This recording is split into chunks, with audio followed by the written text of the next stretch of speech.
Est-ce que les prix de l'électricité vont exploser pendant l'année 2026? C'est ce qu'on va voir dans cette vidéo, hein, parce qu'il est quand même en train de se passer des choses au niveau du coût de l'énergie. Et tu sais que nous, les mineurs, on est directement impactés, hein, évidemment. Hein. Pense à me mettre un petit pouce bleu. Ouais, c'est ici. Pense à mettre un petit pouce bleu, à t'abonner à la chaîne si t'es pas abonné. Je te rappelle que tu peux me soutenir hein, si tu veux avoir mes vidéos exclusives sur le minage. Voilà, parce que je fais des vidéos sur le minage, hein, principalement toutes sortes de coins. Bon, en ce moment, c'est un peu la misère. Hein, il n'y a quand même pas grand-chose à se mettre sous la dent, mais que veux-tu, il y a des périodes, hein, le calme avant la tempête, hein, comme on dit. Hein. Voilà, donc tu pourras avoir mes vidéos exclusives sur le minage, sur Patreon, sur patreon.com/Makertronic. Je vais y arriver, hein, je vais y arriver. Et je te rappelle que je suis pas conseiller financier et que si tu cherches un conseil financier, le mieux c'est que tu téléphones à ton banquier. Alors on va pouvoir commencer cette vidéo. Hein.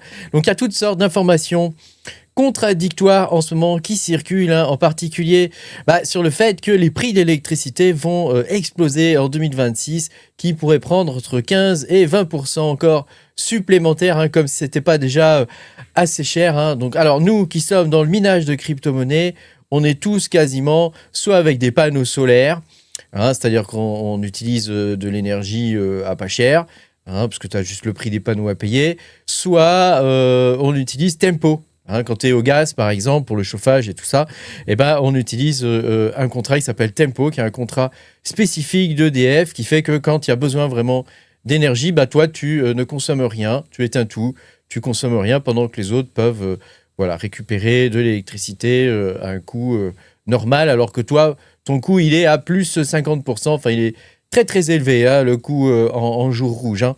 Par contre, c'est vrai que le reste de l'année, alors que les gens ont beaucoup moins besoin d'électricité, on est en jour bleu ou en jour blanc. Ça permet de ne pas trop peser, tu vois, sur la consommation électrique, sachant que, tu sais, nous, les mineurs d'aujourd'hui en France, on n'a pas des fermes avec 200 000 GPU, tu comprends, hein. On a des fermes avec 10 PC, 15 PC, voilà, c'est un hobby. Hein, c'est un hobby principalement pour beaucoup d'entre nous. Certains sont professionnels, moi, c'est pas mon cas, moi, c'est un hobby. Je m'amuse, voilà, je dois avoir 10 PC pour miner, je suis content avec ça, ça m'amuse. Et c'est le but de toutes mes vidéos. Alors, donc, il y a un véritable problème, hein, c'est mondial hein, en vrai, hein, au niveau du coût de l'énergie. Hein. Tesser, par exemple, stoppe le minage de Bitcoin en Uruguay à cause des prix de l'énergie.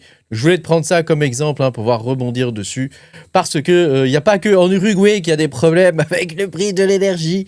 En France aussi, hein, donc là, l'État et EDF hein, ont-ils trouvé un accord concernant le prix de l'électricité nucléaire? Je te rappelle que la France, hein, c'est le pays où il y a le plus de centrales nucléaires en Europe, hein, pas dans le monde, mais en Europe, et que donc c'est ici qu'on devrait avoir l'électricité quand même la moins chère, hein, normalement. Or, il se trouve qu'on a une électricité qui est plus chère que dans des pays où ils font cramer du charbon, hein, donc c'est quand même assez étonnant. Hein. Bon, écoute, c'est comme ça, moi j'y connais rien en coût de l'énergie. Tout ce que je vois, c'est qu'en tant que consommateur final, le prix de l'énergie passe son temps à monter, quoi. C'est terrible, hein. Depuis 2008, en vrai, hein, même depuis l'an 2000, hein, le prix de l'électricité explose.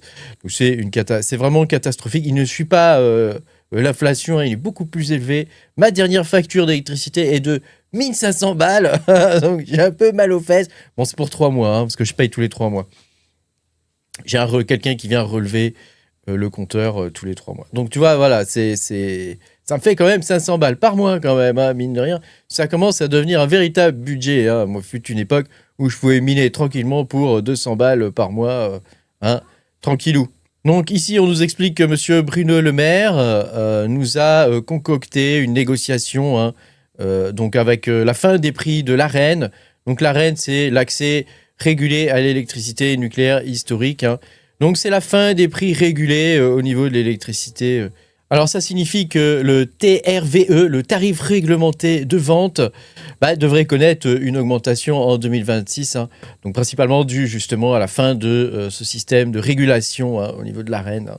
Donc ça, on verra bien si on va avoir mal aux fesses ou pas. Hein. Et donc, ce truc se termine au 31 décembre, c'est-à-dire qu'à partir du 1er janvier, donc les prix sont négociés à un autre prix. Hein. Avant, il était fixé à 40 € du mégawatt-heure et je crois qu'il passe à 70 €. Tu vois, voilà, il y a des prix là, tu vois, ici.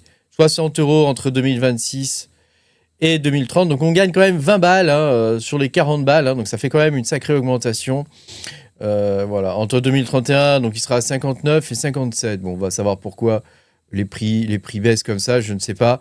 En tout cas, moi, ce que j'avais vu, c'est que le prix de revente moyen aux particuliers, enfin pas aux particuliers, le prix de revente moyen, il devrait être aux environs de 70 euros du mégawatt par heure. Donc ça représente quand même quelque chose, tu vois, c'est ce qu'ils disent ici.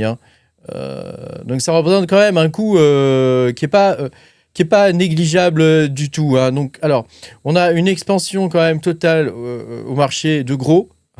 Donc, ça veut dire que à partir de 2026, 100% de l'approvisionnement du tarif de revente, le TRVE, donc va provenir du coup des marchés de gros. Donc, ça va augmenter les coûts avec des ajouts, tu vois, qu'on peut avoir de frais, de choses comme ça, voilà. L'électricité, c'est devenu un peu comme la crypto. Sauf qu'on ne peut pas le stocker comme le Bitcoin. Tu es obligé de la consommer tout de suite. Donc, c'est quand même pas trop la même chose, j'ai envie de dire, parce que autant le Bitcoin, on pourrait s'en passer, autant l'électricité, je veux dire, c'est un peu le nerf de la guerre de nos sociétés modernes, quoi. Sans l'électricité, on ne fait pas grand-chose. Donc, taper sur les gens comme ça, avec un prix d'électricité aussi exorbitant, je trouve ça un peu suicidaire, on va dire. Donc, on a aussi une hausse des coûts des certificats d'économie d'énergie, la CEE, donc pas la Commission européenne, la CEE. Donc, on a une augmentation supplémentaire qui est attendue en février 2026 et on a déjà eu une hausse de 10% en février 2025. Donc, ça sera lié à la sixième période d'obligation de 2026 à 2030.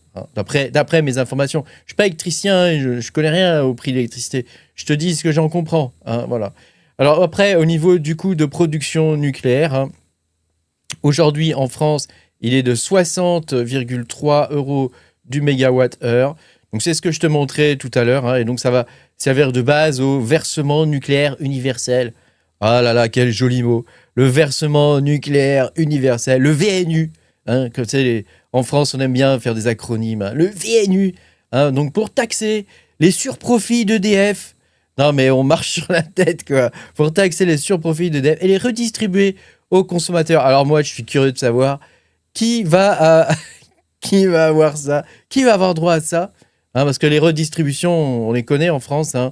C'est jamais toi qui as droit, c'est toujours les autres. Donc bon, on verra bien comment ça va se présenter cette affaire. Voilà. Donc alors, l'impact quand même reste assez incertain au niveau du prix.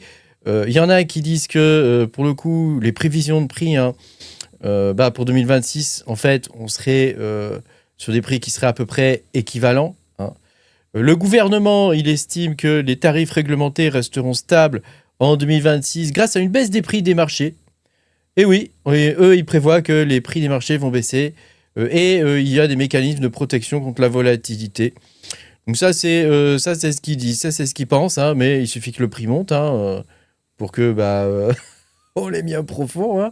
Donc on verra bien à quelle sauce on va être mangé. En tout cas, il y a des prévisions assez alarmistes qui font que on pourrait se retrouver avec quand même des prix assez important à devoir payer et un surcoût assez malheureusement un coût trop important, pour dire la vérité, trop important. Quand tu vois avec des gens, nous on est simple mineurs, mais quand tu vois avec des gens, on n'arrive même plus à se chauffer, qu'ils ont peur d'allumer leur grille-pain à 1000 watts, nous on peut avoir 3 machines et tout, on va consommer quoi avec 10 machines, tu consommes le prix d'un radiateur à 1000 watts. Donc tu vois, c'est pas sur les mineurs qu'il faut venir... non, là, les mecs, ils pourraient allumer un radiateur à 1000 watts, t'imagines, quand même, c'est terrible. On vit quand même dans une époque assez particulière. Donc, il y a des nouveaux frais aussi qui viennent se greffer sur tout ça. Donc, bon, tu as compris que la hausse qui est prévue, il va y avoir une hausse en 2026, parce que, voilà, il y a toutes sortes d'éléments qui viennent se greffer au niveau du prix. Il y a des frais... Il y a toutes sortes de trucs. Alors, je ne sais plus en tête, parce que je te dis, je ne suis pas du milieu. Mais en gros, ils estiment qu'on devrait avoir une hausse assez importante. C'est des projections alarmistes qui nous donnent une hausse qui serait aux environs de 19% du prix de l'électricité, ce qui représenterait à peu près 250 balles pour un foyer moyen. Alors après, où se trouve la hausse? Est-ce que c'est sur la TVA? Est-ce que c'est sur les abonnements? Tu vois, il y a tellement de trucs, tellement de taxes et de machins. C'est tellement une usine à gaz, leur machin, hein, c'est le cas de le dire. Tellement une usine à gaz, leur truc, que de toute façon, personne n'y comprend rien. Donc bon, après, on verra bien le prix final hein, qu'on aura. On verra bien le prix final qu'on aura. En tout cas, ce qui est sûr, c'est que en France, ça devient quand même assez difficile, même pour les gens, juste de se chauffer. Hein. Moi, je vois des tas de vidéos de pauvres gens qui se chauffent avec des appareils à l'alcool, tu sais, des trucs que tu mets dans la pièce. Tu mets de l'alcool à brûler dedans et les gens, ils se chauffent avec ça, quoi. Je trouve que c'est quand même... hein, alors qu'on a de l'électricité, quand même. Donc bon, hein, bientôt, on va s'éclairer à la bougie, quoi. Je veux dire, ça sera peut-être pas très écologique hein, de fabriquer autant de bougies pour tout le monde. Hein. Bon, merci d'avoir regardé cette vidéo. Je sais pas, en termes de minage, ce que ça va pouvoir donner pour l'année à venir. Parce que c'est vrai qu'actuellement, sur Tempo, on est plutôt épargné, j'ai envie de dire, quand même, par rapport au prix de l'électricité classique. Hein, mais voilà, ça reste quand même... voilà, tu vois, regarde, à 7950 aujourd'hui, tu vois, on est en profit quand même. On est en profit zéro, hein, même sur le Factorn, tu vois, on gagne pas grand-chose. Hein, donc bon, c'est... Heureusement, il y a d'autres coins qui existent que ceux qui sont connus sur hrate.no. Mais voilà, ça reste quand même une situation assez difficile. Hein, parce que même avec un prix de l'électricité à 0,5 $, enfin à 0,5 €, hein, 0,15, pardon, je vais y arriver, 0,15. Bon, bah voilà, ça reste compliqué, quoi. C'est sûr que quand tu es dans un État américain où le prix, il est à 0,5, hein, bon, bah là, tout de suite, tu es en profit, quoi. Hein. Là, tout de suite, ça n'a plus rien à voir. Hein. Merci d'avoir regardé cette vidéo. N'hésite pas à dire ce que tu penses de tout ça dans les commentaires hein, de la vidéo. Hein. Je vous lis tous. Donc, n'hésitez pas et j'essaie de répondre à tout le monde. Et puis, moi, je vous dis à bientôt, hein, les gars, pour de nouvelles aventures. Et pensez à mettre un petit pouce bleu, à vous abonner si vous n'êtes pas abonné. Salut!